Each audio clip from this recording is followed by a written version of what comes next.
माने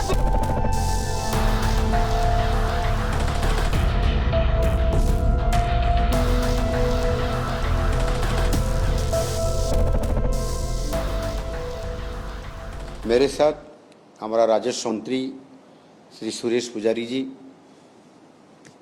और higher education minister Shri Suryavanshi Suraj ji, Rajya Sabha सदस्य श्री मनमोहन सामल जी और जाजपुर की सांसद, जाजपुर की सारी विधायकगण वहाँ उपस्थित थे। मैंने जो जाजपुर जिले के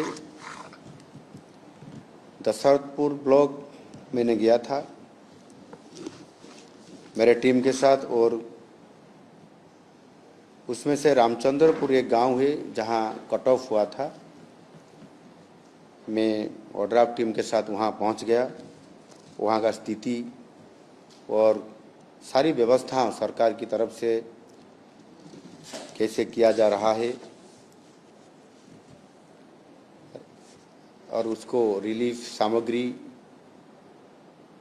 जो रेशन के नाते पहुंचता कि नहीं, पहुंच पा रहा है कि नहीं, और उनके साथ भी जो हमारा रंधा खाद्य जो बोलते हैं रसोई करके, उसको भी हमने जाके मैंने विजिट किया और देख के अच्छा व्यवस्था हो रहा और लोगों ने भी अच्छा संतुष्ट रहते हुए उनका बातचीत में रखे हैं।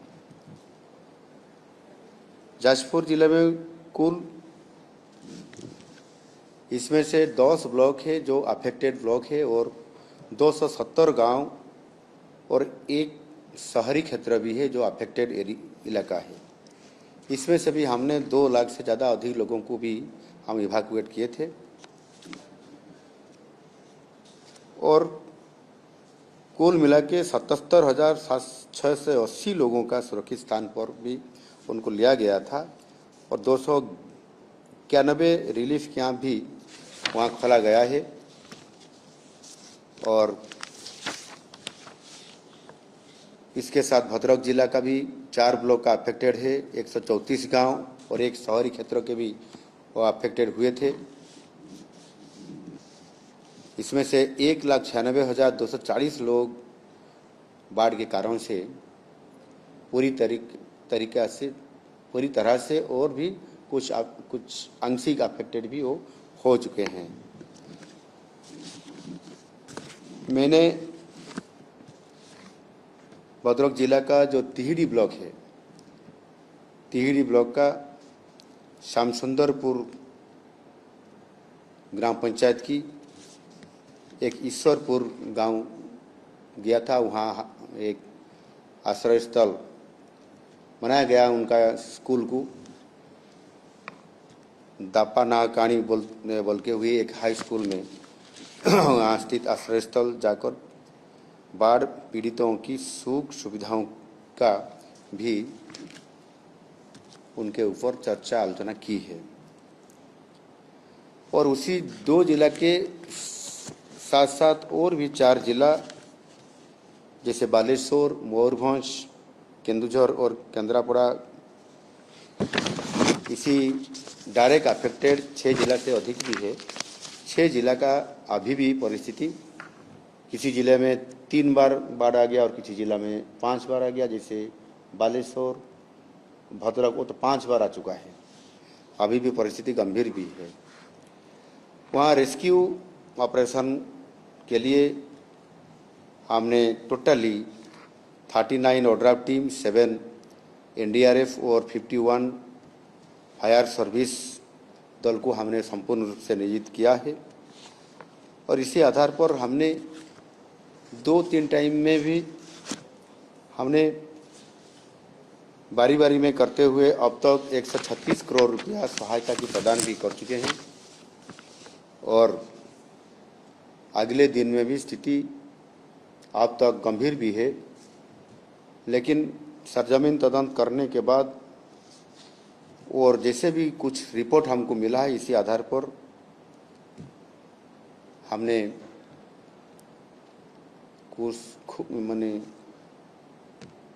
कुछ स्वतंत्रता पैकेज घोषणा करने के लिए भी हमने निष्पत्ति लेने जा रहे हैं।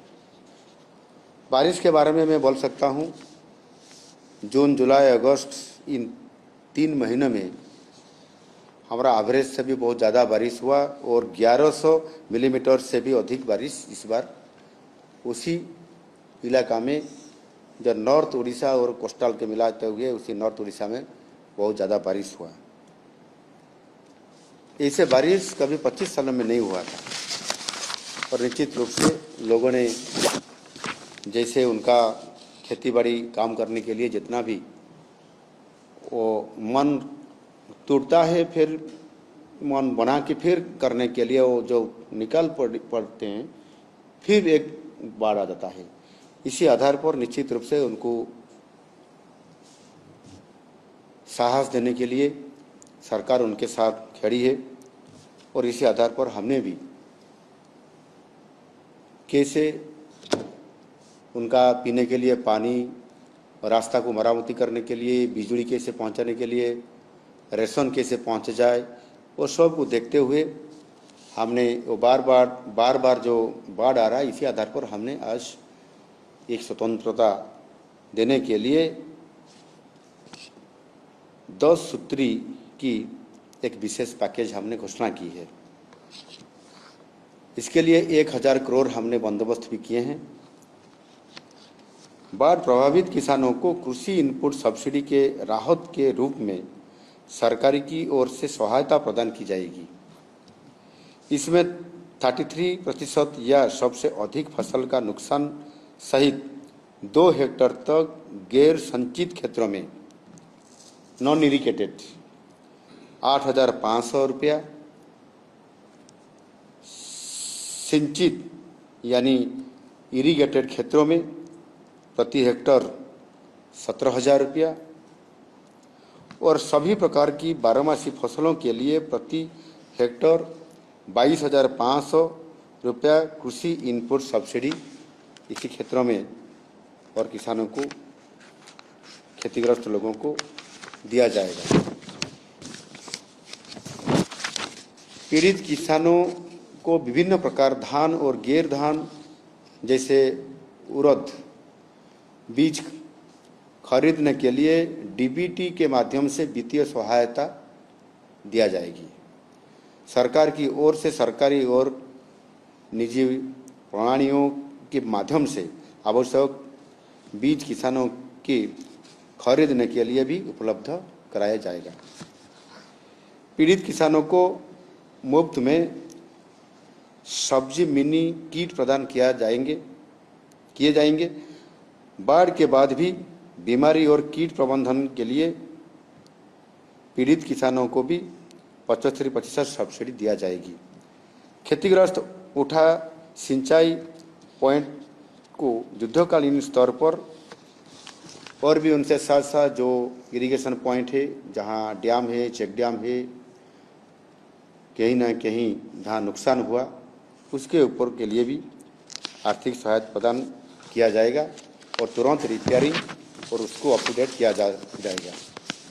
प्राणी संपत्ति के नुकसान की भरपाई के लिए आर्थिक सहायता दी जाएगी। इसके अलावा नष्ट हुई जो नावा, जाल, तालाब आदि के लिए भी आर्थिक सहायता दी जाएगी। इच्छुक किसानों के अल्पकालिक खरीफ कृषि ऋण को मध्यम अवधि कृषि ऋण में बदला जाएगा। हस्तशिल्प और हस्ततंत्र क्षेत्रों में क्षतिग्रस्त उपकरण खरीदने के लिए 5,000 रुपया और कच्चा माल के नुकसान के लिए भी 5,000 रुपये की सहायता दी जाएगी। बाढ़ से क्षतिग्रस्त सड़कों की अस्थायी मरम्मत युद्धकालीन स्तर पर की जाएगी। सभी क्षतिग्रस्त बुनियादी ढांचे के नुकसानों के आकलन के बाद ही जब फाइनली जो रिपोर्ट आ जाएगा और उसके ऊपर स्थायी मरम्मत करने के लिए और भी आर्थिक ज़्यादा आवश्यक हो तो भी 1000 करोड़ से भी जो ज़्यादा आ जाएगा आकलन में, तो फिर भी हमने सरकार देने के लिए प्रस्तुत है। इसमें से अर्थ की कोई कमी व्यवस्था नहीं है। हम पर्याप्त अर्थ व्यवस्था और भी ज़्यादा कर सकते हैं। आकलन से ऊपर भी जो आएगा तो हम दे सकते हैं। बाढ़ प्रभावित क्षेत्रों में स्थिति सामान्य होने तक पका हुआ खाना, उसके साथ सूखा हुआ खाना दिया जाएगा और उसके साथ साथ भी जो रिलीफ कोड आधार पर स्वतंत्रता रूप में चावल देने का जो व्यवस्था है, अतिरिक्त रूप में रिलीफ चावल भी दिया जाएगा। बाढ़ प्रभावित लोगों को बर्तन और पहनने के लिए कपड़े आवश्यकियों के अनुसार आर्थिक सहायता भी दिया जाएगी। इसी आधार पर सरकार बाढ़ प्रभावित क्षेत्रों में स्थिति को पूर्व स्थिति में लाने के लिए सरकार दृढ़ संकल्पित किए हैं। हमने योजना भी बना रहे हैं और वो जो बार बार इस साल आया, 25 साल के बाद पहली बार उड़ीसा में आया, और इसी आधार पर हमने कैसे बार बार बाढ़ आने से जो एम्बैंकमेंट हो या नदीबंध हो, कैनाल हो, और लोगों का स्थिति बार बार बिगड़ने से जैसा ज़्यादा नुकसान अगले दिन में कैसे नहीं होगा, लोगों का मनोबल को आगे बढ़ाने के लिए हमने भी एक केंद्र सरकार के साथ विचार विमर्श कर रहे हैं। उनको एक टीम को वहाँ लाने के लिए और सरजमीन तदंत करने के बाद यही से जिस क्षेत्र में बार बार बाढ़ आ रहा है, बार बार आपका साइक्लोन आ रहा है,